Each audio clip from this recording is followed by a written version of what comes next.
अगर रात के वक्त तुम्हारे घर से भी अजीब आवाज़ें आती हैं तो ज़रूरी नहीं कि बिल्ली या कोई जानवर ही हो सकता है कोई तुम्हारा इंतज़ार बरसों से कर रहा हो वहाँ पे। ये सच्ची घटना तुम्हारे रोंगटे खड़े कर देगी। ये कहानी है मेरठ की। मेरठ में एक सचिन नाम का लड़का था। उसकी एज करीबन 19 से 20 साल थी। उस टाइम उसके बोर्ड के एग्ज़ाम चल रहे थे और उसकी मौसी की बेटी की शादी हो रही थी। उसके जो मम्मी पापा और बहन थे वो शादी में गए हुए थे 3 दिनों के लिए और जो सचिन था वो घर पे अकेला था। पहला दिन तो काफ़ी अच्छा भी था। अगले दिन सचिन के एग्ज़ाम थे। वो एग्ज़ाम देने गया और रात में अपने दोस्तों के साथ काफ़ी टाइम एंजॉय करता है और उसके बाद घर वापस आता है। रात के करीबन 11:55 हो रहे थे। वो अपने घर में आता है, दरवाजे को लॉक करता है और सीधा बेडरूम में चला जाता है बिना कपड़े चेंज किए हुए। सचिन जैसे ही बेड पे लेटता है वैसे ही उसकी घड़ी से आवाज़ आती है। रात के करीबन 12 बज चुके थे। सचिन को नींद आ रही थी। अचानक ही बेसमेंट से एक अजीब सी आवाज़ आने लग गई।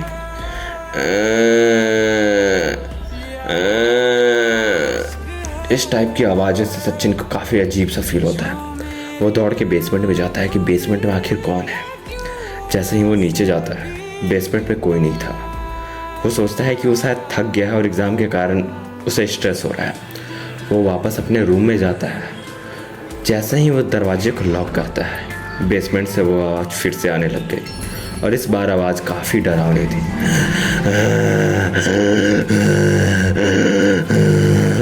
जब इस टाइप की आवाज़ें आने लग गई सचिन समझ गया था कि जो भी नीचे है वो कोई नॉर्मल चीज़ तो नहीं है। वो आवाज़ धीरे धीरे सचिन के रूम की तरफ बढ़ने लग गई थी, जैसे कोई कहरते हुए उसके सीढ़ियों को चढ़ के उसके रूम तक आ रहा है। सचिन घबरा गया, उसके पैर कांपने शुरू हुए। वो दरवाजे के पास गया और दरवाजे को कस के पकड़ लेता है ताकि कोई खोल ना पाए। तभी उसके दरवाजे पे एक दस्तक होती है। ठक ठक। उसे किसी ने प्यार से बोला, सचिन तुम अंदर हो, मुझे भी आना है। सचिन को पता था कि उसके घर में उसके सिवा कोई भी नहीं है।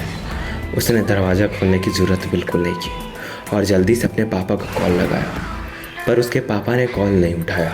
उस वक्त वो शादी में थे और शादी का नॉइस तुम जानते ही हो, डीजे बजते रहते, गाने बजते रहते हैं, नहीं उठा पाता कोई। सचिन समझ गया था कि आज वो मरने वाला है।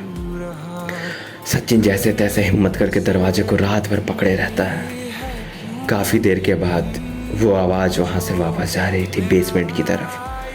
सचिन को लगता है कि शायद वो बच गया, लेकिन जैसे ही वो एंटिटी नीचे जा रही थी वैसे ही उसके सचिन के पापा का कॉल आ गया। जैसे ही रिंग बजती है टंग टंग, वैसे ही वो एंटिटी वापस वहाँ पे दौड़ते हुए आती है और इस बार दरवाजे को इतनी ज़ोर ज़ोर से पीटने लगती है जैसे मानो दरवाज़ा अब टूटने ही वाला हो। सचिन एक हाथ से दरवाजे को संभाले हुआ था और दूसरे हाथ से फ़ोन को उठाता है। जैसे तैसे करके पापा को बोलता है कि पापा ये चीज़ मुझे मार देगी, प्लीज़ जल्दी से जल्दी घर आ जाओ। उस वक्त ही पापा और उसके फैमिली वाले दौड़ते हुए घर के लिए निकल गए और इस तरीके से भागते हुए देखकर वहाँ के रिलेटिव भी उसके घर पे आ गए। कुछ देर के बाद जब वो घर पे वापस आए तब उन्होंने सीसीटीवी कैमरे को चेक किया और उनके सीसीटीवी कैमरे में कुछ अजीब सी चीज़ कैप्चर हुई।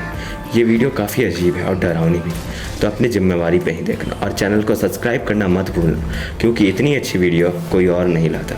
चैनल को सब्सक्राइब करो, देखो ये वीडियो।